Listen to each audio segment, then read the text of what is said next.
সুপ্রিয় দর্শক, স্বাগত জানাচ্ছি আজকের সম্পাদকীয়তে। সাথে আছি আমি মুস্তফা খন্দকার। দেশে সংঘাত, বিভেদ ও প্রতিহিংসার রাজনীতির অবসানে দলগুলোর নির্বাচনী ইশতেহারে ছিল ট্রুথ অ্যান্ড হিলিং বা রিকনসিলিয়েশন কমিশন গঠনের প্রতিশ্রুতি। কিন্তু সরকার গঠনের 6 মাস পেরিয়ে গেলেও সে উদ্যোগ নেই। কথা ছিল ফ্যাসিবাদীদের অপরাধগুলো চিহ্নিত করা এবং জুলাই অভ্যুত্থানের চেতনাকে সামনে রেখে নতুন রাজনৈতিক বন্দোবস্ত তৈরি করা। কিন্তু সাম্প্রতিক রাজনৈতিক বাদানুবাদ কি রিকনসিলিয়েশন কমিশনের প্রয়োজনীয়তা প্রমাণ করছে না? সমঝোতা ছাড়া কি জুলাই সনদ বাস্তবায়ন সম্ভব, কিংবা সুস্থ রাজনৈতিক পরিবেশ সৃষ্টি হবে কি? প্রাসঙ্গিক বিষয় নিয়ে আজকের সম্পাদকীয় সমঝোতা ইশতেহারে আছে, বাস্তবে নেই। এ নিয়ে আলোচনার জন্য স্টুডিওতে উপস্থিত আছেন এবিএম মোশাররফ হোসেন, সংসদ সদস্য বিএনপি, সাবেকুন রোহার মুন্নি, সংসদ সদস্য জামাত ইসলামী, এবং আছেন সালাউদ্দিন আহমেদ রায়হান, কলামিস্ট ও রাজনৈতিক বিশ্লেষক। দর্শক, আপনারা এই আলোচনায় সরাসরি অংশ নিতে পারেন। আলোচনায় অংশ নেওয়ার জন্য কল করতে হবে টেলিভিশনের পর্দায় দেখানো নম্বরে। এছাড়াও ফেসবুকের মাধ্যমে আপনাদের মতামত পাঠাতে পারেন। আলোচনা শুরুর আগে জানিয়ে দেবো আজকের প্রধান শিরোনাম। প্রকৃত গণতন্ত্র ফেরাতে চায় সরকার, যথাসময়ে স্থানীয় সরকার নির্বাচন। 17 বছর গণমাধ্যমের টুটি চেপে ধরেছিল ফ্যাসিস্ট সরকার, এখন স্বাধীন সাংবাদিকতা নিশ্চিত করাই লক্ষ্য। সরকারের প্রথম 6 মাসে জ্বালানি সংকটের সঙ্গে আইন শৃঙ্খলা পরিস্থিতিও নাজুক।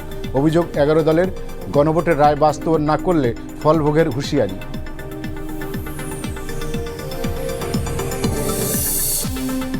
বঙ্গভবনের রাজকীয় অভিষেক মির্জা ফখরুল ইসলাম আলমগীরের, রাষ্ট্রপতিকে গার্ড অব অনার, কর্মকর্তাদের সঙ্গে কুশল বিনিময়, দাপ্তরিক কাজে কাটল প্রথম কর্মদিবস।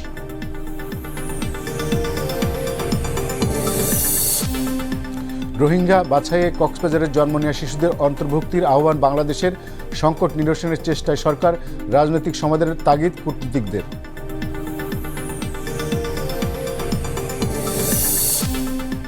এবং সার সংকট ও বাড়তি দামে ক্ষুব্ধ কৃষক, কুড়িগ্রামের ভুরুঙ্গামারিতে ডিলারের গোদাম ভেঙে 10,000 কেজি লুট, বেশ কয়েক বস্তা ফেরত, বাকিগুলো উদ্ধারের চেষ্টায় পুলিশ।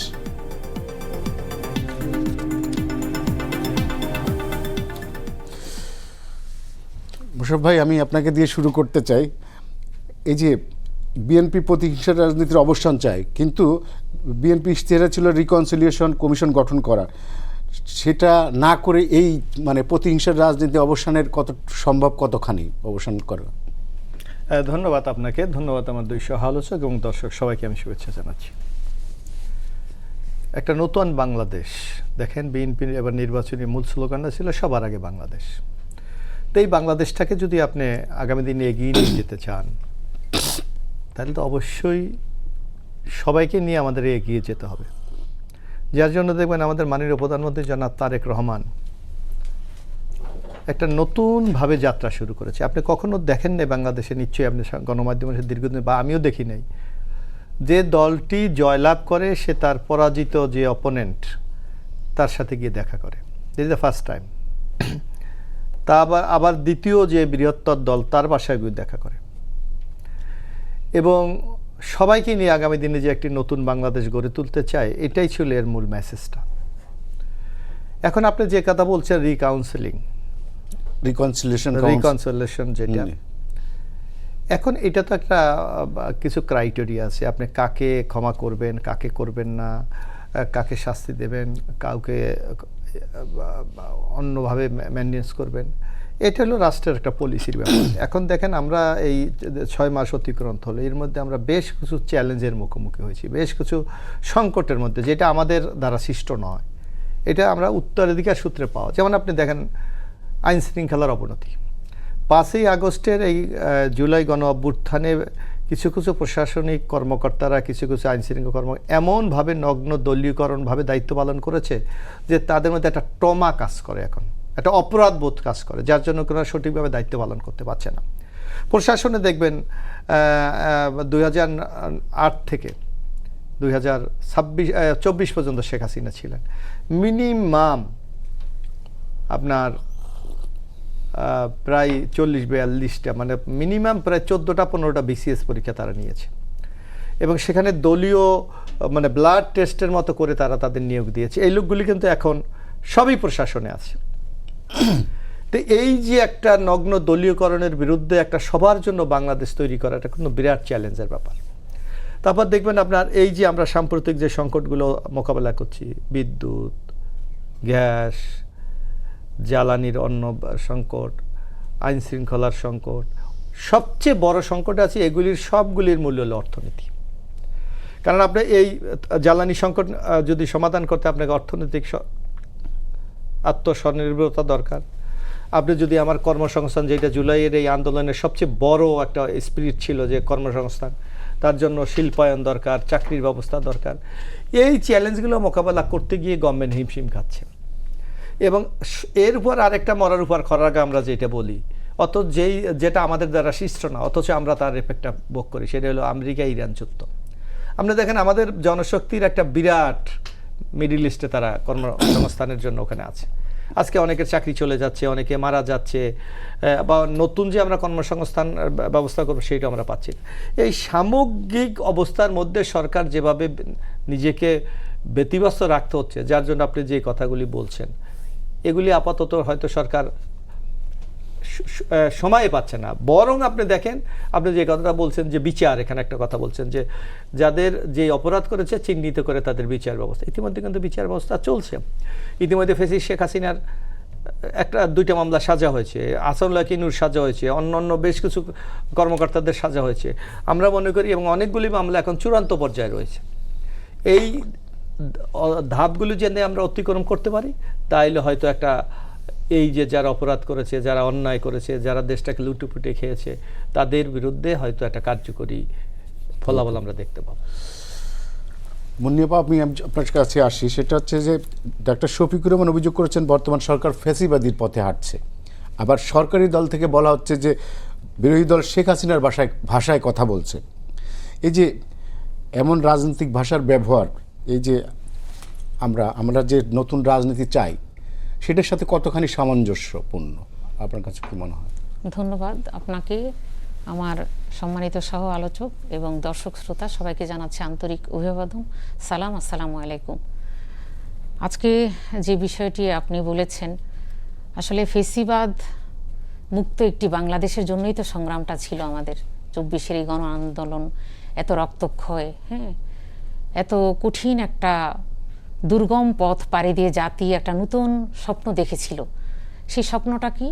সেটা হচ্ছে ফেসিবাদ মুক্ত বাংলাদেশ হওয়ার জন্য পূর্বশর্ত, প্রি কন্ডিশন হচ্ছে সংস্কার, সর্বক্ষেত্রে সংস্কার, রাষ্ট্রীয় সংস্কার, প্রচলিত যে কাঠামোটা আছে সেই কাঠামোর সংস্কার।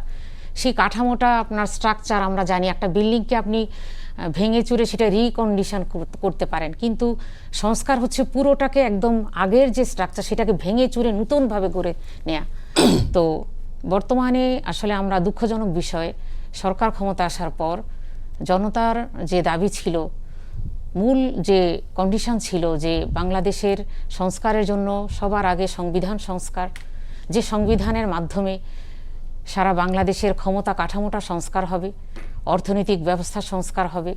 এই যে অর্থনৈতিক ধসের কথা বলছেন, আসলে এটাও তো অর্থনৈতিক সংস্কার পুনর্গঠনের দরকার ছিল। দীর্ঘ ফ্যাসিবাদের শুধু দায়বদ্ধতা, দায় দিয়ে তো আমরা সারতে পারবো না। আমরা সবসময় একটা জিনিস দেখি, এটা জনতাও এটা আর দেখতে চায় না, যে একজন চলে যায়, আরেক সরকার আসে এবং পূর্ববর্তী দায়ভার দিতে দিতে তার 5 বছর চলে যায়। জনতা এটা দেখতে চায়নি বলে একটা সংস্কার চেয়েছে, যেটার মাধ্যমে ক্ষমতার একটা ভারসাম্যপূর্ণ অবস্থান হবে। সরকারি দল, বিরোধী দল, এখানে ফেসিবাদীর হওয়ার যে রাস্তাটা, সেই রাস্তাটা যেন বন্ধ হয়ে যায়। তো আমাদের, আপনি যেটা বললেন যে আমির জামাত এবং বিরোধী দলীয় নেতা যে ফেসিবাদের কথা বলেছেন, এটা তো আসলে এটা আমাদের কথা নয়, এটা জনতার কথা। কারণ সরকার আবার ভয় পাচ্ছে, তারা একটা একটা করে দেখেন বাস্তবায়ন করছে, এরপর বলছে যে তারা অক্ষরে অক্ষরে সংস্কার করবে। আপনি এই যে 70 অনুচ্ছেদের মাধ্যমে নির্বাচন হয়ে গেল, দেখেন নির্বাচন হয়ে যাওয়ার পরে সংস্কার হয়ে কি লাভ? আবার কি আমরা 5 বছর সেই ফ্যাসিবাদের পথেই হাঁটবো? এই জন্যই এই কথাটা এসেছে। এটা শুধু আমি মনে করি বিরোধী দলের কথা নয়। তাহলে আপনারা তো ভোটে গেলেন, তাহলে 70 অনুচ্ছেদ যখন আছে তখন আপনারা কেন ভোটে গেলেন না? এটা একটা গণতান্ত্রিক প্রসেস। আমরা তার মানে আপনারা ওই যে মানে আমাদের স্বরাষ্ট্রমন্ত্রী এবং ওই বিএনপির অন্যতম নেতা সালাউদ্দিন আহমেদ বলেছেন যে 70 অনুচ্ছেদে আপনারা যখন অংশগ্রহণ নিচ্ছেন, তার মানে আপনারা মেনে নিয়েছেন যে বিদ্যমান সংবিধান অনুযায়ী আপনারা হাঁটছেন না। আমরা সংবিধান অনুযায়ী, কারণ আমরা তো সংসদের বাইরে যেভাবে যে ভাষায় কথা বলা দরকার সেই ভাষায় কথা বলছি, আর সংসদের ভেতরে সংসদীয় ভাষায় কথা বলতে হয়, সেখানে একটা রীতিনীতি আছে, তাই না? কিন্তু সেখানে আমরা আমাদের যারা আছেন, আমরা যাদেরকে ভোট দিব এটা একটা আমি মনে করি পায়োনিয়ার, সামনের আগামীতে এটা একটা রাস্তা দেখাবে যে এই যে গণতান্ত্রিক সোসাইটিতে এই 70 অনুচ্ছেদকে সামনে রেখেও যে আমরা আমাদের অবস্থান থেকে আমরা অনড় ছিলাম এবং আমরা আমাদের অবস্থান থেকেই যথাযথ ভূমিকা আমরা পালন করার চেষ্টা করেছি। কারণ না হলে কি হতো দেখেন, নয় আমাদেরকে ভোটদান থেকে বিরত থাকতে হতো, হ্যাঁ, আর না হলে আমরা মানে সরকারি দল থেকে যাকে মনোনয়ন দেওয়া হয়েছে তাকে ভোট দিতে হতো। এটা ঠিক যে যখন মনোনয়ন হয়ে গেছে তখন তো আমরা অবশ্যই তাকে আর দলীয় ব্যক্তি মনে করব না, তিনি রাষ্ট্রপ্রধান, তিনি দেশের সকলের জন্যই তিনি একজন অভিভাবক এবং আমরা সেটাই আশা করব তার কাছ থেকে। তবে ফেসিবাদের যে চরিত্রগুলো ছিল, যেই ক্রাইটেরিয়ার মাধ্যমে ফেসিবাদ হয়েছে, এই সরকার কিন্তু সেই পথে হাঁটছে। সুতরাং এই কথাটা অবান্তর কিছু না, এটা শুধু আমাদের কথা না, এটা আমি জনতার কথা আজকে। আচ্ছা, আরেকটা জিনিস সেটা আপনাকে বলি, সেটা হলো যে এর আগে যখন আপনারা সংসদ সদস্য হিসেবে আপনাদের দলের এবং আপনাদের যে সহযোগী দল আছে এনসিপির 2টা শপথ গ্রহণ করেছিল এই নারী আসনের আগে, নির্বাচিত হওয়ার আগে, কিন্তু আপনারা কিন্তু 2টা শপথ নেননি। না, আমাদের বিষয়টা তো আমরা সংরক্ষিত নারী আসন, কিন্তু এমপি তো একবার পার্লামেন্টে গেলে তো তার প্রিভিলেজ তো একই না। এখানে আমাদের শুরুতে যারা সংসদ সদস্য হয়েছেন নির্বাচিত এবং তারা সেইটা মেনটেন করেই হয়েছেন এবং পরবর্তীতে আমাদের যে শপথটা সেটা সংরক্ষিত নারী আসনের যে শপথ, সেই শপথে আমরা গ্রহণ করেছি। কারণ প্রথম প্রতিবাদ তো আমাদের এবং প্রথম যে পদক্ষেপ সেটা তো নিয়েছেন, কিন্তু সেটাতে ফলাফল আসুক না আসুক আমরা আমাদের অবস্থান থেকে আমরা দৃঢ় ছিলাম এবং আমরা সঠিক পদক্ষেপ নিয়েছিলাম, সেদিক থেকে আমরা পারফেক্ট অবস্থানে আছি।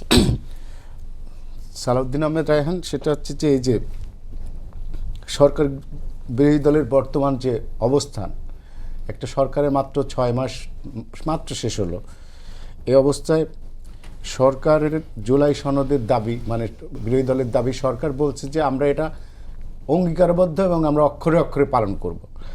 কিন্তু আমরা রাজপথে এবং সংসদের মধ্যেও সরকারি বিরোধী দলের নানা রকমের আমরা হুঁশিয়ারি দেখছি, শুনছি এবং রাজপথে ইতিমধ্যে আন্দোলন গড়িয়েছে এক দফা।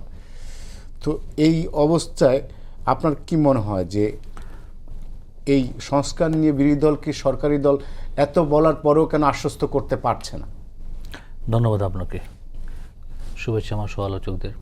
দেখেন, বিরোধী দলের এটা একটা চরম দ্বিচারিতা, যে জিনিসটা আপনি কিছুক্ষণ আগে উল্লেখ করলেন, যে ওনারা কিন্তু সংসদীয় প্রসেসে যে বিদ্যমান সংবিধানের অধীনে আপনার অংশগ্রহণ করছে এবং সংবিধান সংশোধনের জন্য বর্তমান সরকারি দল একটা কমিটি গঠন করেছে এবং বর্তমান সরকারি দল কি বলেছে, যে আমরা যে জুলাই সনদটা স্বাক্ষর করেছি, এই যে বুকটা, this is the legal document, এখানে সবার স্বাক্ষর আছে, এনসিপি প্রথমে করেনি, পরে করেছে, এই জুলাই সনদটা আমরা অক্ষরে অক্ষরে পালন করব। বিএনপি শুধু এই সংস্কার প্রসেসে যখন আলোচনা হয়েছে তখন থেকে শুরু করে একদম শেষ পর্যন্ত সবচেয়ে বেশি অনেস্ট বিএনপি তার দিক থেকে। কেন? বিএনপি যেই জিনিসটাতে এগ্রি করতে পারবে না সেই জিনিসটা এগ্রি করে নাই, তারা নোট অফ ডিসেন্ট দিয়েছে এবং অ্যাকর্ডিংলি কিন্তু বলা হয়েছে যে আপনার তাদের ইশতেহারে উল্লেখপূর্বক যদি ম্যান্ডেট পায় সেই অনুযায়ী এই জুলাই সনদ বাস্তবায়ন করবে এবং তাই হয়েছে। এখন বলেন, ওনারা বলে যে গণভোটের বিষয়টা কেন আপনার ওনারা বর্তমান সরকারি দল মানছে না। দেখেন, এটার উত্তর কিন্তু আপনার যিনি বিএনপির পক্ষ থেকে সাংবিধানিক কমিটির বৈঠকগুলোতে ছিলেন আলী রিয়াজের নেতৃত্বে, সেখানে তিনি কিন্তু সংসদে এই স্পষ্ট একটা উত্তর দিয়েছেন যে জুলাই সনদ বাস্তবায়ন আদেশ যেটা পরবর্তীতে করা হলো একদম রাতের আধারের মতো, যেটাকে আমরা যেই বাগধারাটা ইউজ করি, যেটা আপনার করা হলো, এখানে কিন্তু কারোর সাথে কোনো আপনার কনসালটেশন করা ছিল না, করা হয়নি। হ্যাঁ, আপনার প্রশ্নের ব্যাপারে বলেন বা এই যে বাস্তবায়ন আদেশটা যে করা হলো, এখানে কি ধরনের প্রসেসে করা হবে, এটা কিন্তু বিএনপির দিক থেকে পরিষ্কার। এখন আসেন সংবিধান সংশোধন কমিটিতে তাদের 5 জন কিন্তু মানে খুবই সিগনিফিক্যান্ট তাদের আপনার অ্যাকসেপ্টেন্স, 5 জনকে উপস্থিত থাকতে বা তাদেরকে নাম দেওয়ার কথা বলো বারবার অনুরোধ করা হচ্ছে। এখন তারা যদি নাম না দিয়ে এখানে না আপনারা বসে থাকে, তাহলে তো আপনার এখানে কোনো আপনার প্রসেস তাদের দিক থেকে তারা কোনো প্রসেস কন্টিনিউ করতে পারবে না। বিএনপি তো আপনার এই জুলাই সনদ অনুযায়ী কিন্তু আপনার সংবিধান সংস্কার করবে। আপনি কিছুক্ষণ আগে মনে হয় 70 অনুচ্ছেদের কথা বলছিলেন, তাই না? 70 অনুচ্ছেদ একটা সংস্কার প্রক্রিয়া বিএনপি কিন্তু মেনে নিয়েছে, অর্থ বিল এবং আস্থা ভোট ছাড়া বাকিগুলা সংস্কার হবে, এটা মেনে নিয়েছে। এটা কখন হবে? এটা তো যে এখন যে সংবিধান সংশোধন কমিটি হয়েছে সেই কমিটি করবে। সেখানে তো তারা আপনার আসতেছে না। ইভেন আপনার প্রধানমন্ত্রীর মেয়াদ নিয়ে কথা বলা আছে। বিএনপি কিন্তু খুবই এই বিষয়ে, বিএনপি তথা সরকার, যেহেতু বিএনপি সরকার দলীয়, তো বিএনপি সরকার এই ব্যাপারে খুবই আপনার আন্তরিক, আমি ব্যক্তিগতভাবে মনে করি। আর বিরোধী দলের ক্ষেত্রে এটা চরম দ্বিচারিতা। তারা দেখেন একদিকে এই তাদের পদগুলোকে এনজয় করতেছে।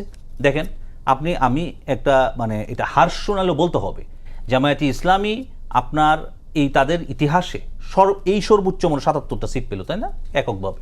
হ্যাঁ, ৭৭টা সিট পেল, এনসিপি সহ আরো একটা বিষয় হবে। তারা তো এই পদগুলো এনজয় করছে।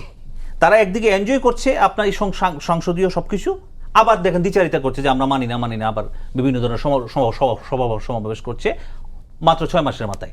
সরকার কিন্তু তার জেস্চারে সার্বিকভাবেই কিন্তু পজিটিভ অ্যাপ্রোচ নিয়ে আগাচ্ছে। আপনি দেখেন সরকার যখন জ্বালানি ক্রাইসিস, এর আগে যখন আপনার জ্বালানি ক্রাইসিস হইলো, আপনার প্রথম যখন যুদ্ধ শুরু হলো, সরকার কিন্তু বিরোধী দলকে নিয়ে বললো যে আপনারা একটা কমিটিতে আসেন। কমিটি করা হলো, জ্বালানি আপনার মোটরসাইকেলের লাইন কমে গেল। ঠিক আছে, এই ধরনের বিভিন্ন ক্রাইসিসে কিন্তু সরকার বিরোধী দলকে আস্থায় নিয়ে তাদেরকে নিয়ে আপনার এগুচ্ছে। এবং এইবার রাষ্ট্রপতি প্রসেসে তারা এই দিক থেকে ধন্যবাদ পাওয়ার যোগ্য। তারা কিন্তু হারবে জেনেও কিন্তু একটা রাষ্ট্রপতি একজন পদপ্রার্থী ডিক্লেয়ার করেছেন। সেই প্রসেসে গণতন্ত্রের স্পিড থেকে রাইট। এটা কিন্তু দিস ইজ পজিটিভ। এটা কিন্তু পজিটিভ। নেগেটিভ কোনটা, যে আমি আবার প্রসেস আমি করতে হয় তাই করলাম, এই সেই তারপরে কিন্তু তারা আবার নতুন রাষ্ট্রপতিকে অভিবাদন জানিয়েছেন। তো এই দিক থেকে তারা পজিটিভ, এবং শপথ গ্রহণ অনুষ্ঠানেও গিয়েছেন। এগুলো পজিটিভ অ্যাপ্রোচ। নেগেটিভ অ্যাপ্রোচ হচ্ছে যে আপনি সংবিধান সংশোধন কমিটিতেই গেলেন না, আপনি সেখানে কি আলোচনা হবে সেখানে আপনি অংশগ্রহণ করবেন না, আপনি জুলাই সনদ স্বাক্ষর করলেন আবার সেটাকে ডিনাই করেন, তাহলে তো এখানে আপনার চরম দ্বিচারিতার ছাড়া আর কিছুই নয়। মোশাররফ ভাই, আমরা একটু আইন শৃঙ্খলা পরিস্থিতি নিয়ে আলোচনা করি। আমি বলবেন, আপনাকে দেব। আজকে আপনি জানেন যে রংপুরের গতকাল রাতে ইয়াবা সেবনের কথা মানে জেনে ফেলায় 4 জনকে হত্যা করা হয়েছে। একটা খুব ট্র্যাজিক একটা ঘটনা। এবং দেশের বিভিন্ন স্থানে আইন শৃঙ্খলা পরিস্থিতি আমরা দেখছি যে মাঝে মাঝে অবনতির দিকে যাচ্ছে। এই গত 6 মাসে সরকারের আইন শৃঙ্খলা পরিস্থিতি, কার্যক্রম সব কিছু মিলিয়ে আপনি কি মনে করেন, ল অ্যান্ড অর্ডার আরও করার দরকার আছে কিনা, কেন এরকম হচ্ছে? না, অবশ্যই তো মানুষ তো সব সময় চায় যে আমি এখন যা আছি তার চেয়ে আরও ভালো হোক। এটা তো যে কোনো গভর্নমেন্টের যেমন ডিজায়ার, আমরা অ্যাজ এ নাগরিক হিসাবে আমাদেরও এটা কিন্তু প্রত্যাশাটা। আপনি দেখবেন, আপনাকে লক্ষ্য করতে হবে যে এই সরকার কি অবস্থায় আইনশৃঙ্খলা অবস্থাটা হয়েছে।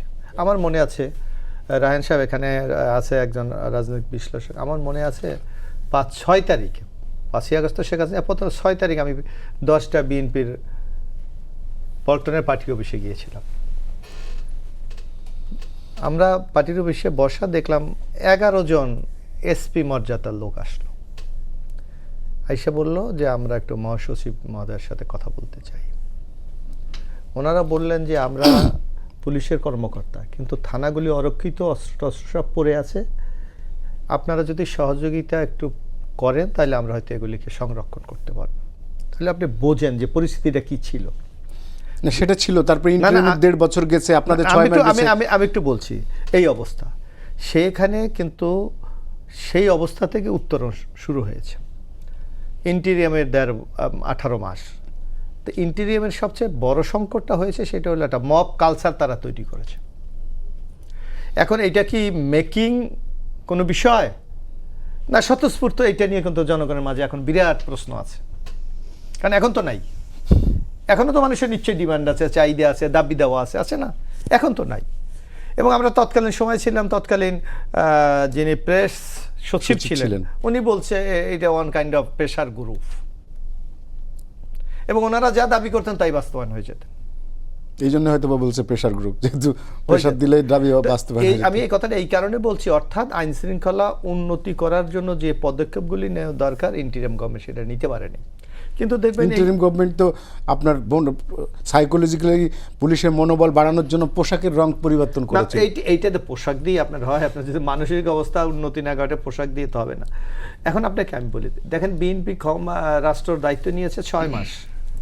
এই 6 মাসের মধ্যে বলতে গেলে মব কালচার নাই, 2-1টা বিচ্ছিন্ন যে ঘটছে না তা আমি অস্বীকার করি না, কিন্তু মূলত নাই। এবং রাষ্ট্র কঠোর এই ব্যাপারে আইন শৃঙ্খলা বাহিনী এবং হোম মিনিস্টারে করা যাবে যে কোনোভাবে কোনো মব কালচারকে টলারেট করা হবে না, এক। 2 নম্বরে দেখেন, একটা সরকার যেই 15 বছর দেশটাকে শাসন করেছে, তারা কিন্তু প্রতি স্তরে স্তরে করে তাদের লোক বসিয়ে দিয়েছে। এবং শুধু তাই না, তাদের মধ্যে ন্যূনতম কোনো অনুশোচনা নাই। এখন আমরা অনলাইনে কিছু কিছু বক্তব্য শুনি, যেমন আমি 3-4 দিন আগে শুনলাম মনিরুল ইসলাম, যে যিনি আর্মি সম্পর্কে বলছেন, চিফ ছিলেন, উনি বলছে আর্মি যদি বিটটা না করলে আমরা দমন করে কাউন্টার টেররিজম, অর্থাৎ হত্যার যে একটা উন্মুক্ত নেশা তাদের, সেই আকাঙ্ক্ষাটা তাদের এখনো রয়ে গেছে। এই পুলিশ বাহিনীকে আপনি একটা নির্দিষ্ট মাত্রায় নিয়ে আসা আপনার নিশ্চয়ই আপনার জন্য একটা চ্যালেঞ্জিং বিষয়। কিন্তু আমি সরকারকে ধন্যবাদ দেই অ্যাজ এ নাগরিক হিসাবে, যে 6 মাসের মধ্যে তাকে একটা পর্যায়ে নিয়ে এসেছে। এখন আর সেই পুলিশের মনোবল নেই, পুলিশ এখন অ্যাকশন নিচ্ছে। কিন্তু আপনি দেখেছেন এই যে চট্টগ্রামে ওই যে পাহাড়ে একটা যে জঙ্গল সলিমপুর, সেখানে কিভাবে প্রশাসনের ই পর্যন্ত পুলিশ ফাঁড়ি পর্যন্ত ছিল, কিন্তু যখন পুলিশ স্ট্যান্ড নিয়েছে, আজকে কিন্তু আপনার নাম সলিমপুরের নাম শোনেন না। তো এইগুলির জন্য তো সরকারকে বাহবা দিতে হবে। এবং সারা দেশে আমি এখন যতটুকু দেখি, আইন শৃঙ্খলা অবস্থা আগের যে কোনো সময়ের চেয়ে অনেক ভালো। তা আমি মনে করি এটা বিরাট অগ্রগতি। তারপরেও কিন্তু আমাদের প্রত্যাশাটা আছে। হয়তো এখানে বিরোধী দলের মাননীয় সংসদ সদস্য মুন্নি আছেন, ওনারা হয়তো বলবেন যে কাঙ্ক্ষিত উন্নতি হয়নি। আপনি একটা বলেন, আপনারা এই যে আপনি বললেন কনসিলেশন, আমি মনে করি এটার মূল উদাহরণ তো বিএনপি। আজ পর্যন্ত আপনি দেখেন এই 6 মাসে কারো বিরুদ্ধে মিথ্যা মামলা হয়েছে? কাউকে গ্রেপ্তার করা হয়েছে যারা সরকারের বিরুদ্ধে কথা বলে, কঠোর সমালোচনা করে, সরকার ফেলে দেবে? বেশি দিন নাই একটা। আমি আমলিকের আমলে 4 বার জেল কেটেছি, একটা মামলাও আমি এফআইআর ভুক্ত আসামি ছিলাম না, ধরে আমাকে যে কোনো মামলায় দেওয়া হয়েছে। তো সুতরাং এই 6 মাসে তো আপনি এর একটা এক্সাম্পল আপনি দিতে পারবেন না। সরকার আপনাকে অহেতুক মামলা দিয়েছে, গুম করেছে, ওই আয়না করে নিয়েছে, এই কালচার তো নাই। সুতরাং এই যে একটা উন্নতি, এবং শুধু তাই না, যারা এই ঘটনার সাথে জড়িত সেই দুর্দান্ত প্রভাবশালী সেই জিয়াউল হাসানরা কিন্তু এখন আইনের কাঠগড়ায় দাঁড়াচ্ছে। এবং আমি বিশ্বাস করি এই এখন বিচার বিভাগের উপর কোনো ইন্টারফারেন্স নাই। বিচার বিভাগ যদি স্বাধীনভাবে কাজ যেভাবে করছে, এই অবস্থা যদি অব্যাহত রাখতে পারে, ইনশাল্লাহ এই অপরাধীদের বিচার বাংলার মাটিতে হবে। তো এটাকে নিশ্চয়ই আমরা কি অগ্রগতি বলবো না? অবশ্যই অগ্রগতি। পাশাপাশি আমাদের কিন্তু এখন বিরাট চ্যালেঞ্জগুলি আমরা মোকাবেলা করছি, যার একটা কোরিলেশন কিন্তু এই সমস্যাগুলির সাথে আছে। যেমন আমরা এই যে জ্বালানির একটা সংকট, কারখানাগুলি বন্ধ হয়ে যাচ্ছে, নিশ্চয়ই তাদের কর্মসংস্থান, তাদের মধ্যে তো একটা ক্ষোভ কাজ করবে। এগুলিকে আমাদের অ্যাড্রেস করতে হবে।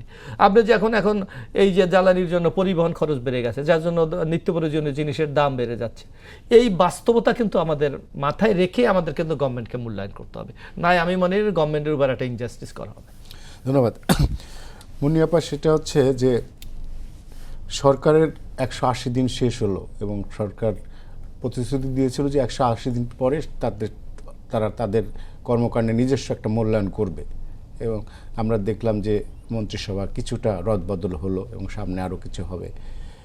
এই 6 মাসে সরকারের যেসব কর্মকাণ্ড, যেসব কাজ তারা করেছে, এইগুলো কি বিরোধী দলের কাছে কোনো বিরোধী দল মনে করে যে সরকার এই 6 মাসে যথেষ্ট ভালো কাজ করেছে? আর পাশাপাশি বিরোধী দল হিসেবে এই 6 মাসে আপনাদের মূল্যায়ন আপনারা কি সঠিক পথে ছিলেন এই 6 মাসে বিরোধী দল হিসেবে?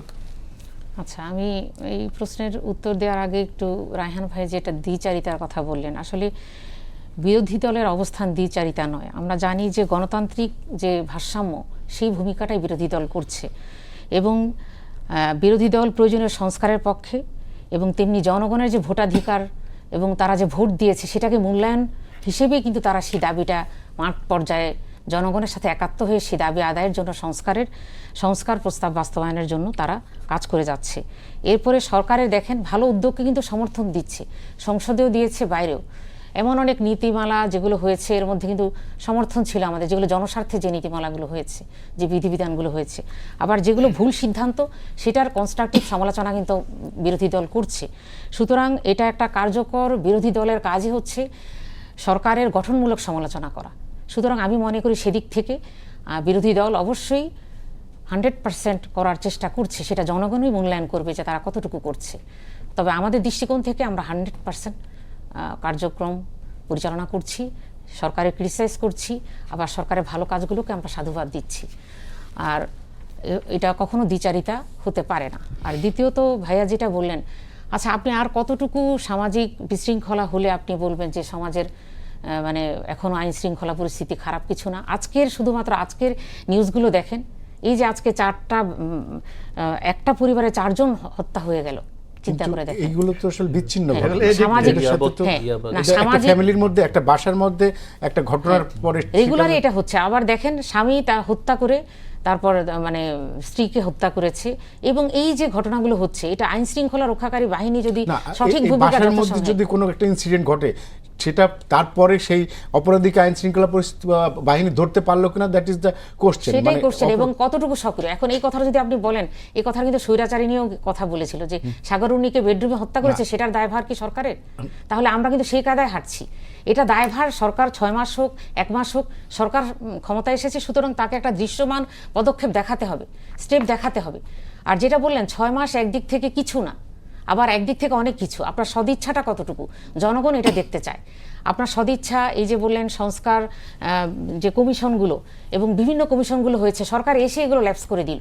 গুরুত্বপূর্ণ কমিশনগুলো, জবাবদিহিতার যে ট্রান্সপারেন্ট এবং আপনার স্বচ্ছতার যে বিষয়গুলো ছিল, সেই বিষয়গুলো কিন্তু আমরা যেটার মাধ্যমে, যে কমিশনগুলোর মাধ্যমে নিশ্চিত হতো জবাবদিহিতা, হ্যাঁ, অ্যাকাউন্টেবিলিটি, সেই জায়গাগুলোতে সরকার এসে হস্তক্ষেপ করলো। এবং সেখানে এখন এই যে বললেন আইন শৃঙ্খলা রক্ষাকারী বাহিনী, তারা কিসের ভিত্তিতে তারা তাদের স্টেপ নিবে, যথাযথ স্টেপ নিবে? তারা যদি সরকারের পক্ষ থেকে, সরকারের ছত্রছায়ায় তারা যদি আশ্বাস না পায়, তাহলে কিন্তু কোনো যেই পুলিশ বাহিনী হোক, সেটা স্বৈরাচারের হোক বর্তমান হোক, সেই পুলিশ বাহিনী তখনই নিরপেক্ষভাবে তারা কাজ করতে পারবে যখন সরকারের পক্ষ থেকে তারা সেই আশ্বাস পাবে এবং সেই অবস্থানটা থাকবে। বিচার নিরপেক্ষ করা, তাই না?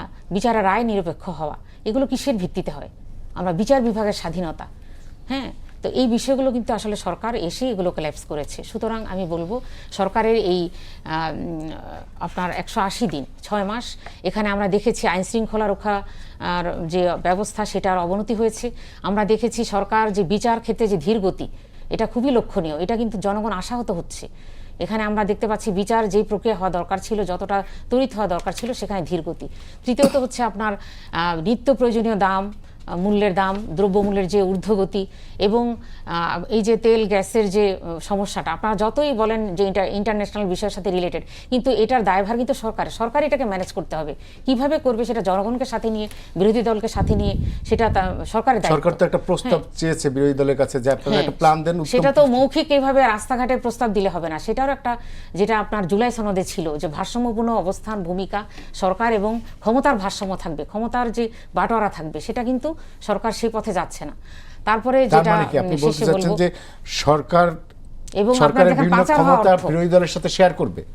পাচার, যেটা জুলাই সনদের কথা ছিল, ক্ষমতার ভারসাম্য, তাই না? এটা তো আপনি কমিটিগুলোর কথা বলছেন, এই যে রায়হান ভাই যেটা বললেন, দেখেন সংবিধান সংস্কার কমিটি, এটা কিন্তু সরকার করতে পারতো। শপথ নেয়নি, ঠিক আছে, আমি বলবো প্রথম পার্ট গেছে, সেকেন্ড পার্টে তো তারা জনগণের সংশোধনের বিশেষ একটা কমিটি তো করেছে। সেটা হচ্ছে সংবিধান সংশোধন কমিটি।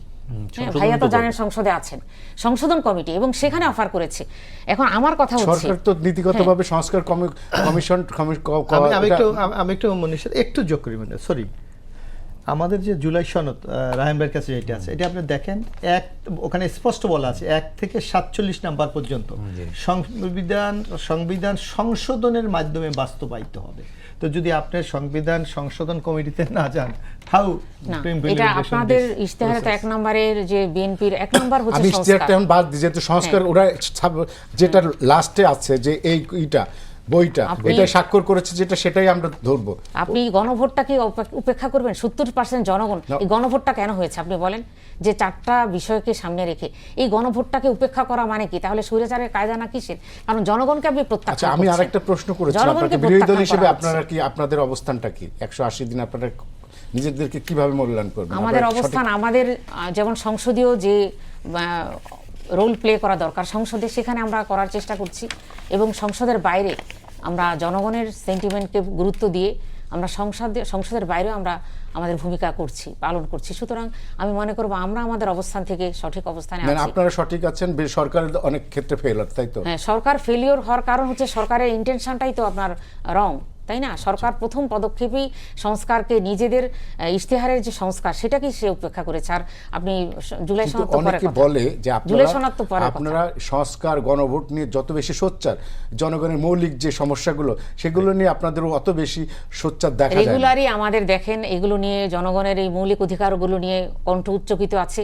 আর আপনি চিন্তা করেন, আপনি পার্ট বাই পার্ট প্রত্যেকটা রন্ধ্রে রন্ধ্রে সমাজের যেই সমস্যাগুলো তৈরি হয়েছে, এটা মূল হচ্ছে আপনার সংস্কারের জায়গাটায়। সংস্কারে যদি আমরা চলে আসি, জবাবদিহিতা নিশ্চিত হবে, করাপশন ফ্রি সোসাইটি হবে, ইনসাফপুরের সমাজ হবে, ব্যালেন্সড একটা ক্ষমতার ভারসাম্যতা পালন করা হবে, সেখানে কিন্তু আপনি তখন দেখবেন এই প্রবলেমগুলো অটোমেটিক সলভ হয়ে যাবে। কিন্তু এখন সরকার একাই সব কিছু ঘাড়ে নিয়ে সে সুফলটা ভোগ করবে, আর বাকি দায়ভার দিবে জনগণের এবং বিরোধী দলের। এটা তো আসলে কাঙ্ক্ষিত না। এবং জুলাইয়ের পরবর্তী এই আন্দোলন যে সফল হয়েছে জনতার সম্পৃক্ততার মাধ্যমে, সুতরাং সেই জনগণকে সম্পৃক্ত করে, তাদের মূল্যায়ন করে, তাদের যে ম্যান্ডেট দিয়েছে সেটাকে সম্মান করে যদি সরকার এই সংস্কার কমিশনকে যদি তারা বাস্তবায়ন করে, তাহলে অটোমেটিক আপনার প্রত্যেকটা প্রশাসনে জবাবদিহিতা নিশ্চিত হবে। ভাইয়া যে বলছেন যে এই যে জায়গায় জায়গায় বসে আছে স্বৈরাচারের যারা প্রতিনিধি, কিন্তু আপনারা কিন্তু এসে সেই কায়দায় দলীয়করণ করছেন। প্রত্যেকটা আপনার জেলা পরিষদ থেকে শুরু করে সব জায়গাগুলোতে আপনার নির্বাচন কমিশনে পর্যন্ত আপনারা দলীয় লোক নিয়োগ দিয়েছেন, একদম শিক্ষা প্রতিষ্ঠানগুলোতে পর্যন্ত। আসলে এই বিষয়গুলো কিসের সিমটম বলেন? এই জন্যই বলা হচ্ছে যে স্বৈরাচারের পদধ্বনি, সরকারের পদক্ষেপ। সালাউদ্দিন আহমেদ রায়হান, সেটা হচ্ছে যে এই যে সরকার বিভিন্ন ক্ষেত্রে দলীয়করণ করছে বলে মুন্নিয়াপা অভিযোগ করছেন। না, এটা আমি না শুধু ভাইয়া, এটা তো মিডিয়া পরিষ্কার, সবার কাছে পরিষ্কার। হ্যাঁ, আমি আপনার কথা দিয়েই ওনাকে বলি, আমি তো, আমার কাছে মিডিয়া এখন নাই। আপনার কাছে কি মনে হয় যে সরকার কি দলীয়করণের পথে হাঁটছে? তার মানে কি পুরনো বন্দোবস্তে?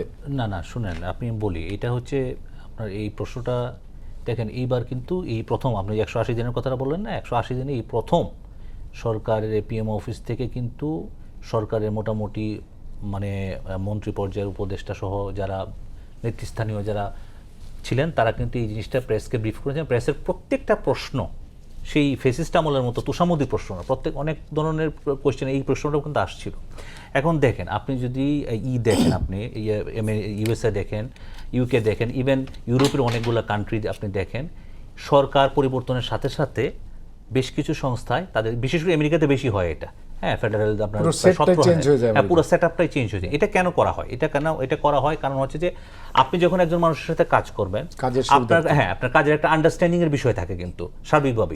আপনি দেখেন গত 17 বছরে ফেসিস্ট, যে ভাইয়া কিছুক্ষণ আগে বলতেছিলেন যে যতগুলো বিসিএস হয়েছে, আপনার তার দাদা থেকে শুরু করে তার দাদা বড়দাদা কারো কোনো বিএনপির অ্যাফিলিয়েশন ছিল কিনা সেগুলো পর্যন্ত চেক ব্যাক করে আপনার প্রশাসন নিয়োগ দেওয়া হয়েছে, হ্যাঁ, বিসিএস নিয়োগ দেওয়া হয়েছে। আপনি তো এখানে যখন সরকার বেশ কিছু সিগনিফিক্যান্ট কর্মসূচি নিয়ে এবার কিন্তু বা বিএনপি একটি কল্যাণমূলক রাষ্ট্রের দিকে জন্য তারা বলেছে, ঠিক আছে, সেই সিগনিফিক্যান্ট কর্মসূচিগুলো যদি আপনি বাস্তবায়ন করতে যান, তাহলে তো আপনি আপনার মনের মতো মোটামুটি আপনার যেই চেতনাটা বা আপনার যেই আইডিওলজিটা সে যে পার্সু করতে পারবে সেরকম লোক আপনার লাগবে।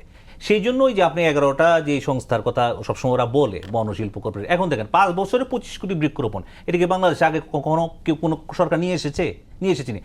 আপনি মনে করেন 90-এর দশকে ম্যাডাম খালেদা জিয়া একবার বৃক্ষরোপণ আন্দোলন করেছিল। এরপরে দেখেন এই বৃক্ষরোপণ নেওয়ার কোনো কথা নেই, অথচ এটার সাথে আমাদের জলবায়ু, কার্বন থেকে শুরু করে সব কিছু জড়িত। এখন আপনি যদি এই জিনিসটা এক্সিকিউট করতে যান, আর ওইখানে যদি আপনার উল্টা লোক থাকে যে এটাকে এক্সিকিউট করতে দিবে না বা ডিলে করবে, এমনিতেই তো আমাদের আমলাতন্ত্র খুব স্লো, এমনিতেই ন্যাচারালি আমাদের আমলাতন্ত্র খুব স্লো, সেখানে এমন একজন এফিসিয়েন্ট লোক লাগবে যে আপনার এই জিনিসটাকে বহন করতে পারবে এবং সে অ্যাকর্ডিংলি ডেলিভারি করবে। এই জন্যই কিন্তু এটা করা হয় এবং সারা বিশ্বে এটা প্রচলিত আছে, সেটা করা, সেটা এখানে কোনো আপনার কোনো কিছু নেই। আর বিরোধী দল আমি যেটা প্রথম বলতেছিলাম যে দ্বিচারিতা কোন ক্ষেত্রে বললাম, এই ক্ষেত্রে বললাম যে আপনি একটা প্রসেস গ্রহণ করছেন, সেই প্রসেসের সব কিছু আপনি এনজয় করছেন, যেটা স্বরাষ্ট্রমন্ত্রীও বলেছেন, কিন্তু আপনি আবার এই প্রসেসকে আপনি আবার ডিনাই করছেন। আমি তাদের মানে সংসদে অংশগ্রহণের আন্তরিকতাকে কোনো প্রশ্ন করছি না, প্রশ্ন করছি যে আপনি তো এই প্রশ্ন করেন, তাহলে তো আপনি এই সংবিধান সংশোধন কমিটি, সেখানে আপনার যাওয়া উচিত, যে আপনার কথাগুলো আপনার বলা উচিত এবং আপনার ফাইট করা উচিত। আপনি তো সেখানে চলেও আসতে পারবেন, আপনাকে তো আর দড়িতে বেঁধে রাখবে না, তাই না? সেখানে তো আপনাকে দড়িতে বেঁধে রাখবে না। আপনি রাস্তায় গিয়ে আপনি একদিন কি করলো, সচিবালয়ে গিয়ে দাঁড়ায় গেল, সচিবালয়ে দাঁড়ায় সচিব রাস্তা জাম বাড়ায় গেল। এখন কি সেরকম আছে? আপনি কিছুক্ষণ আগে আপনি আপনার আমাদের আইন শৃঙ্খলা নিয়ে কথা বলছিলেন, দেখেন আইন শৃঙ্খলার আপনি মনে করে দেখেন, যখন ইন্টারিম ছিল বা জামায়াত রিলেটেড লোকজনগুলা ছিল আপনি ইয়েতে, তখন আপনি শাহবাগে আপনি কোনো দিন আপনি শাহবাগে আপনি মানুষ ছাড়া দেখেন নাই, অমুক শিক্ষক, অমুক নার্স, প্রতিদিনই কোনো না কোনো একটা হ্যাঁ প্রতিদিন কোন না কোনো, এখন আপনি দাবি দেখেন দেওয়ার শাহবাগে মিছিল এরকম, এখন তো দেখেন না। তো এটা কি সিগনিফিকেন্ট উন্নতি নয়? এটা তো এক ধরনের উন্নতি, ঠিক আছে। তারপরে এই যে সরকার দেখলেন রামিসা হত্যাকাণ্ড ঘটলো, ইমিডিয়েট কিন্তু আপনার বিচার করলো। আমাদের আইসিটি যে এই যে ফেসিস্টের যে বিচারগুলা চলমান, প্রত্যেকের বিচার চলমান, রায় হচ্ছে। কোনো কোনো রায় হয়তো আপনি বলতে পারেন হাসানুল হকের রায় একটু কম হয়েছে, সেটা কিন্তু এপিলেট ডিভিশনে যাবে, অ্যাকর্ডিংলি অন্যান্য মামলাগুলোও চলছে। এখন আপনি একটা কথা বলছেন, আপনি দেখেন মানুষের নৈতিক বিষয়গুলো কিছু থাকে। আপনি রংপুরের একটা উদাহরণ দিলেন না, এই যে 4 জন যে আজকে মারা গেল, সেই রংপুরের আরেকটা উদাহরণ কিন্তু আছে। রংপুরের গঙ্গাচড়ার অনুশ্রী রায়, একটা বাচ্চা মেয়ে, প্রধানমন্ত্রীর কাছে কিন্তু একটা মানে গান শেখার জন্য হারমোনিয়াম চাইল, প্রধানমন্ত্রী তাকে ডেকে হারমোনিয়াম দিলেন। তাহলে এই বাচ্চার মন মানসিকতা আর যারা ইয়াবা খাচ্ছিল ওই ছাদে, তাদের মন মানসিকতার পার্থক্য আছে, ঠিক আছে। আপনি তো সবাইকে ওভাবে আপনার ডোমিনেট করাটা কঠিন। এখন মনে করেন ইমিডিয়েট অ্যাকশন হলো কিনা, যখনই আপনার এই হত্যাকাণ্ড ঘটেছে অন্তত মনে 6 ঘন্টার মধ্যে ওই আপনার যারা অপরাধী তাদেরকে গ্রেফতার করা হয়েছে, এটাও তো একটা সিগনিফিকেন্ট প্রোগ্রেস। তা আপনার তো প্রোগ্রেসগুলোকে অ্যাডমিট করতে হবে, প্রোগ্রেসগুলোকে আপনার প্রশংসা করতে হবে। সরকারের 180 দিন কর্মসূচিতে আপনি দেখেন এই বাংলাদেশে এই প্রথম আপনার কল্যাণমূলক রাষ্ট্র করার জন্য যেই ধরনের আপনার শিক্ষা বলেন, স্বাস্থ্য বলেন, আপনি বিরোধী দলের আপা যে বললেন যে ওনারা মানুষের এই যে জন যে আকাঙ্ক্ষাকৃত বিষয়গুলো নিয়ে কথা বলেন, আপনি দেখবেন যে ওনারা যে সংস্কার যে বলে, ওনারা কিন্তু এই যে সাংবিধানিক যে 44টা বিষয় আছে এর বাইরে সংস্কারের কথা ওনাদের কোনো কথা নাই। বিএনপি সরকার এইবার এসে দেখেন আপনার উপজেলা যে স্বাস্থ্য কমপ্লেক্সকে যে 50 থেকে 101 শয্যা করলো, এটাও তো মানুষের একটা সংস্কার। মানুষ তো খুশি যে ভাই আমি আমার এই যে স্বাস্থ্য ব্যবস্থাটা আমি ইমিডিয়েট আমার এলাকায় পাচ্ছি, আমার আর ঢাকায় যেতে হচ্ছে না বা জেলা সদরে যেতে হচ্ছে না। শিক্ষাতে যে আপনার এই যে 1 টিচার 1 টেপ দিচ্ছে, এই যে শিক্ষার যে আধুনিকায়ন, এটাও তো একটা সংস্কার, ঠিক আছে। এই ধরনের সংস্কার নিয়ে তাদের কোনো প্রশংসাও দেখবেন না, তাদের নিজেদের কোনো আইডিওলজিক্যাল পারপাস সার্ভ করতে দেখবেন না আপনি, ঠিক আছে। আমি মনে করি বর্তমান সরকার, আমি ব্যক্তিগতভাবে মনে করি, নাগরিক বলেন বলেন, আমি ব্যক্তিগত মনে করি তাদের জেস্টারের মধ্যে প্রধানমন্ত্রীর জীবনযাত্রা থেকে শুরু করে হ্যাঁ এটা আপনি বলতে পারেন যে পুরা সরকার প্রধানমন্ত্রীর মতো ফাংশন করছে কিনা। গত কয়েকদিন আগে ইনোভেশন কনসাল্টিং একটা জরিপ করেছে, সেখানে জরিপে দেখা গেছে যে প্রধানমন্ত্রীর প্রতি প্রত্যেক রাজনৈতিক দল, জামায়াত ইসলামী, এনসিপি সহ 64.6% কিন্তু সমর্থন দিয়েছে, কিন্তু সরকারের ক্ষেত্রে সমর্থন হলো 54.5%। সরকার তার মানে কি, সরকারের ফাংশনিং, টোটাল সরকার হয়তো আপনি বিভিন্ন মন্ত্রণালয় আছে, সব মন্ত্রণালয় সঠিকভাবে ফাংশন করে না, সব এটা থাকবেই। পৃথিবীর কোনো সরকারই দেখবেন না যে আপনার 100% ফাংশনিং করে, সব সরকারের মধ্যে কিছু ত্রুটি বিচ্যুতি থাকবে, সেটা মেনে নিয়েই আপনার কিন্তু এই সরকার এগিয়ে যাচ্ছে এবং আপনার পরবর্তী তাকে জনগণকে ফেস করতে হবে। মোশাররফ ভাই, এই যে জুলাই সনদ এবং গণভোট এইগুলো নিয়ে আমরা আটকে আছি, কিন্তু আমাদের একটা বিষয় কিন্তু বেশ কিছুদিন ধরে খুব আলো হচ্ছে, প্রধানমন্ত্রীর ভারত সফর, যেটা নিয়ে মানে ইন্ডিয়ান ডিপ্লোম্যাটরা এবং বাংলাদেশের এক্স হাই কমিশনাররা নানা রকম কথাবার্তা বলছে। এবং এই সফর বাংলাদেশের পক্ষ থেকে 2টা এজেন্ডা দেওয়া হয়েছে, যে শেখ হাসিনার প্রত্যাবর্তন এবং হাদির খুনিদের বাংলাদেশের ফেরত নেওয়ার বিষয় একটা। সে বিষয়ে বাংলাদেশ সরকার বলছে যে সরকারের ভারতের তার কাউন্টার পার্টের জবাবের অপেক্ষায় আছে। তো এতদিন আমরা 16-17 বছর ধরে ইন্ডিয়ার সাথে যে আমাদের যে সম্পর্ক ছিল, এটার কোনো কূটনীতির কোনো সম্পর্ক ছিল তো বলে মনে হয় না, যে ইন্ডিয়াই আমাদেরকে চালাইতো। এখন কি আমরা চেয়েছিলাম যে ইন্ডিয়ার সাথে আমাদের একটা চেক অ্যান্ড ব্যালেন্স সম্পর্ক হোক, ভারসাম্য। এখন যদি ইন্ডিয়া যদি সেইভাবে না হাঁটে, তাহলে কি আমাদের সম্পর্কটা উন্নয়ন হবে না দেশটার সাথে? না, এখানে দেখেন বাংলাদেশের একটা ঘনিষ্ঠ প্রতিবেশী হলো ভারত। একটা কথা কিন্তু সবাই বলে যে আপনি সব চেঞ্জ করতে পারবেন, প্রতিবেশীকে চেঞ্জ করতে পারবেন না। সুতরাং ভারতেরও এই জিনিসটা উপলব্ধি করা উচিত, অনুধাবন করা উচিত যে প্রতিবেশীর সাথে সম্মান, মর্যাদা এবং সার্বভৌমত্বের ভিত্তিতে সম্পর্কটা তৈরি করা উচিত। কিন্তু আপনি যে কথাটা বলেছেন যে বিগত ফ্যাসিস্ট সরকারের সাথে ছিল প্রজা রাজার একটা সম্পর্ক, সেই জায়গা থেকে তো আমরা বেরিয়ে আসছি 5ই আগস্ট। এখন ভারত যদি এখনো মনে করে সে আগের জমানা এখনো বাংলাদেশে আছে সেটা তো ভাবলে চলবে না। কারণ আপনি দেখেন আমাদের মাননীয় প্রধানমন্ত্রী বাংলাদেশ যে স্বাধীনভাবে সিদ্ধান্ত নেওয়ার সক্ষমতা আছে এই প্রমাণ কিন্তু উনি দিয়েছে। কারণ অতীতে যে কোনো সরকার যখন গঠিত হয়, দায়িত্ব নেয়, তখন কিন্তু একটা মোটামুটি রেওয়াজ যে ভারত সফর করে। দিস দ্য ফার্স্ট টাইম আমার প্রাইম মিনিস্টার একটা ডিসিশন নিয়েছে যে না, আমার নির্বাচনী যে ম্যানিফেস্টো, আমার মানুষের যে প্রত্যাশা, সেইটা বাস্তবায়ন করার জন্য আমি প্রথম সফর করব। যার জন্য মালয়েশিয়া করেছে, যাতে শ্রম বাজার উন্মুক্ত হয়, মানে যাতে বাংলাদেশ ফার্স্ট, যেটা হ্যাঁ হ্যাঁ বাংলাদেশ, যে সবার আগে বাংলাদেশ, এই থিওরিকে ধারণ করে উনি কিন্তু মালয়েশিয়া গিয়েছে। লক্ষ্য একটাই, শ্রম বাজার যাতে উন্মুক্ত হয়। আজকে দেখেন সেটা উন্মুক্ত হচ্ছে। তারপর আমাদের এখানে এই নির্বাচনে বিএনপির অন্যতম একটা কমিটমেন্ট ছিল যে প্রায় 1 কোটি কর্মসংস্থান তৈরি করা। কর্মসংস্থান তৈরি করতে হলে কিন্তু আপনার বিনিয়োগ দরকার, যার জন্য চায়না গিয়েছে। সুতরাং এই সিদ্ধান্তকে দেখা যায় যে বাংলাদেশ নিজের সক্ষমতা নেওয়ার সক্ষমতা বিএনপির আছে। সুতরাং ভারতকে অনুধাবন করতে হবে, এবং আমাদের সাথে তাদের বন্দি প্রত্যাবর্তন চুক্তি আছে। সুতরাং তারা উচিত এই চুক্তির প্রতি সম্মান প্রদর্শন করে এদেরকে বাংলাদেশে ফেরত দেওয়া। আর বাংলাদেশকে তারা একটা স্বাধীন সার্বভৌমত্ব রাষ্ট্রের যে মর্যাদা পাওয়া দরকার, সেই দৃষ্টি যদি দেখে, তাইলে আমার মনে হয় যেটা আমাদের পররাষ্ট্র মন্ত্রণালয়কে বলা হয়েছে, তাইলে হয়তো আমাদের সাথে সম্পর্কটা স্বাভাবিক হতে পারে। মুনিয়াপা, সেটা হচ্ছে আমাদের পররাষ্ট্রনীতি এখন সঠিক পথে চলছে, আপনার কাছে কি মনে হয়? পররাষ্ট্রনীতি আমরা সবসময় দেখেছি আগে নতজানু পররাষ্ট্রনীতি, তাই না? আমাদের ক্ষেত্রে এটা হয়েছে বিগত সময়গুলোতে। তো জুলাই আমাদেরকে আবার নতুন করে মাথা উঁচু করে, যেটা ভাইয়া বলেন যে চেক অ্যান্ড ব্যালেন্স, হ্যাঁ, উভয়ের একটা মর্যাদাজনক একটা অবস্থান সম্পর্ক থাকবে আমাদের। সেক্ষেত্রে আমি মনে করি এটা সরকারের অবশ্যই আমরা অ্যাপ্রিসিয়েশন দিব, যে সরকার এক্ষেত্রে নিজের অবস্থানকে, মর্যাদাকে সমুন্নত রেখে তার ভূমিকা পালন করার চেষ্টা করছে। এবং আমরাও মনে করি জনগণও এটাই চায়। জনগণ কখনো সুসম্পর্ক চায়। ওই যে পূর্বের মতো স্বামী স্ত্রীর সম্পর্ক আমরা এটা শুনেছি, আমরা সেই স্বামী স্ত্রীর সম্পর্ক চাই না। আমরা প্রতিবেশী সুলভ এবং একটা মর্যাদাজনক অবস্থান, সুসম্পর্ক, এটাই আমরা চাই।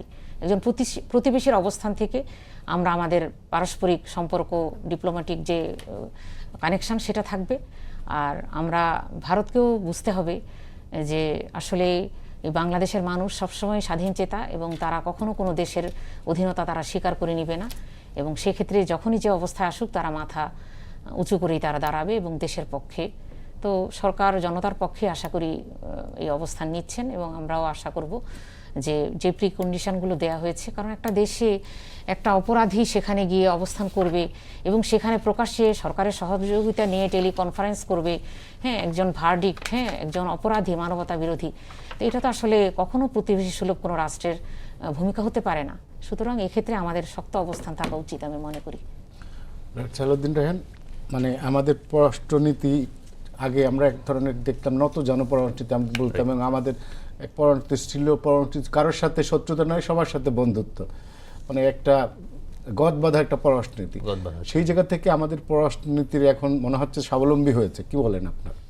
অবশ্যই আমি এটা আসলে আমি বলবো যে বাংলাদেশ জাতীয়তাবাদী দল বিএনপিকে এখানে প্রশংসাই করতে হয়। কারণ হচ্ছে আপনি দেখবেন বিএনপির প্রতিষ্ঠাই হয়েছে কিন্তু বাংলাদেশের সার্বভৌমত্ব রক্ষা করার জন্য।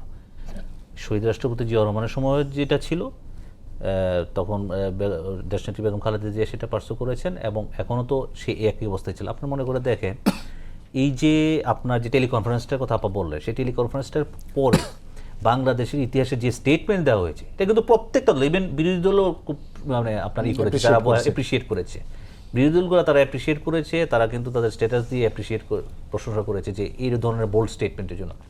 মানে কি বলবেন, দেখেন ভারতের সাথে আমাদের 4000 কিলোমিটার উপরে বর্ডার আমরা শেয়ার করি, আর কিছু অংশ মিয়ানমারের সাথে শেয়ার করি, রাইট? আপনি চাইলেও যে মোশাররফ ভাই বলতেছেন, চাইলেও তো আপনি প্রতিবেশী চেঞ্জ করতে পারবেন না, কিন্তু সম্পর্কটা তো হতে হবে ন্যায্যতার ভিত্তিতে।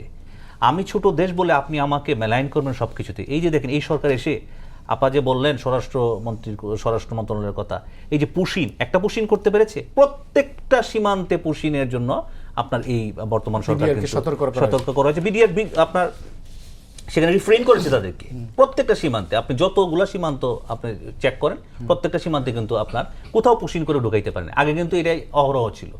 অহরহ মানুষের আপনার আমাদের মানুষকে মানে প্রায় গুলি করে হত্যা করা হয়েছে। ফেলানি হত্যার জন্য আমাদের তৎকালীন বিরোধী নেত্রী কিন্তু ব্যাপক একটা প্রতিবাদ করেছিলেন, এই এখনকার মতোই। সুতরাং ভারতকে তার ন্যায্যতার ভিত্তিতে, এবং ভারতকে বুঝতে হবে যে বর্তমান সরকার কিন্তু এই জিনিসটা করবে না। আপনি আপনার উপস্থাপনায় কিন্তু তখন ভাইকে বলতেছিলেন যে আমাদের এদিক থেকে দুইটা শর্ত দেওয়া হয়েছে যে এই প্রত্যর্পণ চুক্তি অনুযায়ী আমাদেরকে তাকে ফেরত দিতে হবে, এবং উসমান হাদির যে হত্যাকাণ্ড হয়েছে তাদেরকে ফেরত দিতে হবে। হ্যাঁ, সুতরাং সরকার তো তার স্ট্যান্ড একদম পররাষ্ট্রনীতিতে নিজের দেশের পক্ষে, যেটা তার বর্তমান প্রধানমন্ত্রী নির্বাচিত হওয়ারও অনেক আগে বিবিসি একটা প্রথম যখন তার সাক্ষাৎকার নিল, সেই সাক্ষাৎকারেও কিন্তু একই কোয়েশ্চেন করা হয়েছিল। তখন কিন্তু স্পষ্টভাবে বলছিল যে আমার যে কোনো দেশের সাথে সম্পর্ক হবে, আমার দলের, বিশেষ করে বিএনপির কথা আমি বলতে পারি, উনি বলতেছিলেন আর কি, যে আমার দলের সম্পর্ক হবে ন্যায্যতার ভিত্তিতে। আমি আমার দেশের মানুষের স্বার্থ যে জায়গা ভালো থাকে সেটাকে দেখব, তারপরে আমি আমার অন্য কিছু বিবেচনা করবো। আমার দেশের স্বার্থ যদি ভালো থাকে আমি সেখানে অন্য কেউ কিছু মনে করলেও যাবো, আর আমার দেশের স্বার্থ যদি মনে করে বিঘ্নিত হচ্ছে আমি সেখান থেকে সরে আসবো। সেই পথেই হাঁটছে। অবশ্যই সরকার সেই পথেই হাঁটছে, এটা তো আমরা নাগরিক হিসেবে দেখতেই পাচ্ছি এটা, এবং স্পষ্টই দেখতে পাচ্ছি যে না, তারা আপনার সেই পথেই হাঁটছে, এবং সেভাবেই তারা কিন্তু প্রতিবেশী দেশ শুধু না, তবে এই যে সরকার যে আপনার সফরগুলো করলো সেখানেও কিন্তু তারা তাদের এবার প্রত্যেকটা কাউন্টার পার্ট যারা আছে তারাও কিন্তু বর্তমান সরকারকে প্রশংসা করেছে যে না, সরকার তাদের স্ট্যান্ডে ঠিক আছে। এবং ভাইয়া যে বললো যে মালয়েশিয়ার শ্রমবাজার উন্মুক্ত হলো, কতদিন পর আপনি দেখেন 2023 সালের পর আমাদের শ্রমবাজার আপনার বন্ধ হয়ে গেছিল মালয়েশিয়াতে, রাইট? তারপরে আপনার এই যে চাইনিজ যে আমাদের বেকারত্ব উন্মোচনের জন্য আনোয়ারাতে যে এটা বন্ধ ছিল, বর্তমান সরকার সেটা আনোয়ারাতে 1 লক্ষ কর্মসংস্থান যেটা হবে, বর্তমান সরকার সেটা উন্মোচন করলে, এবং উনি চ্যালেঞ্জ দিয়ে আসছেন বর্তমান প্রধানমন্ত্রী আমাদের এক বছরের মাধ্যমে। সালাউদ্দিন রায়হান এবং সাবিকুন্নাহার মুন্নি এবং মোশাররফ হোসেন, তিনজনকে ধন্যবাদ। দর্শক, এই ছিল আজকের সম্পাদকীয়তা। আগামীকাল আবারও দেখা হবে একই সময়। শুভরাত্রি সবাইকে।